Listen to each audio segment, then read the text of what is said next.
भविष्य में पृथ्वी पर एक ऐसी भी युद्ध होगा जिसमें यीशु मसीह और एंटी क्राइस्ट के बीच में होगी। प्रकाशित वाक्य की पुस्तक में एंटी क्राइस्ट के रूप में जानी जाने वाली एक आकृति के प्रकट होने का उल्लेख है, जो शैतान का मनुष्य रूप होगा और वह दुनिया को धोखा देकर एक नई विश्व व्यवस्था स्थापित करके लाखों अनुयायी प्राप्त करेगा और वे परमेश्वर के चुने हुए लोगों के विरुद्ध भड़काएगा।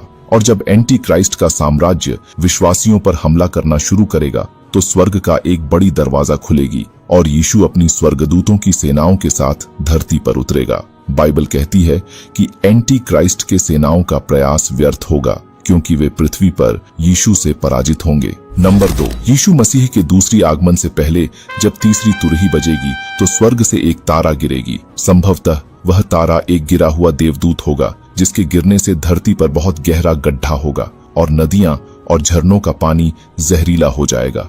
और जब पांचवी तुरही बजेगी तो उसी गहरा गड्ढा के मध्यम से नरक की एक दरवाजा खुलेगी और टिड्डियों का एक झुंड निकलेगी और वे टिड्डियां असंतुलित लोगों को लक्षित करेंगे, उन्हें 5 महीनों तक कष्टदायक पीड़ा देंगे और उस अवधि के दौरान पीड़ित लोग अपनी पीड़ा से बचने के लिए मृत्यु की लालसा करेंगे, लेकिन मृत्यु उन्हें चकमा देगी। नंबर 3, बाइबल में लिखा गया है कि मनुष्य स्वर्गदूतों का न्याय करेंगे। पहला कुरिन्थियों अध्याय 6 में प्रेरित पौलुस हमें बताते हैं कि जब मसीह का दूसरी आगमन होगा तो जो लोग मसीह में मर चुके होंगे उन्हें पुनर्जीवित किया जाएगा और विश्वासियों के रूप में महिमामय पाप रहित शरीर दिए जाएंगे। वे नए शरीर पाप, दर्द और मृत्यु के भ्रष्टाचार से मुक्त होंगे, जिससे हम परमेश्वर की उपस्थिति में अनंत जीवन का आनंद ले सकेंगे। हमारे पुनरुत्थान वाले शरीर मसीह के पुनर्जीवित शरीर के समान होंगे और स्वर्गदूतों सहित सभी सृष्टि पर उनके अधिकार साझा करेंगे और परमेश्वर के राज्य में अधिकार के महत्वपूर्ण पदों पर आसीन होंगे।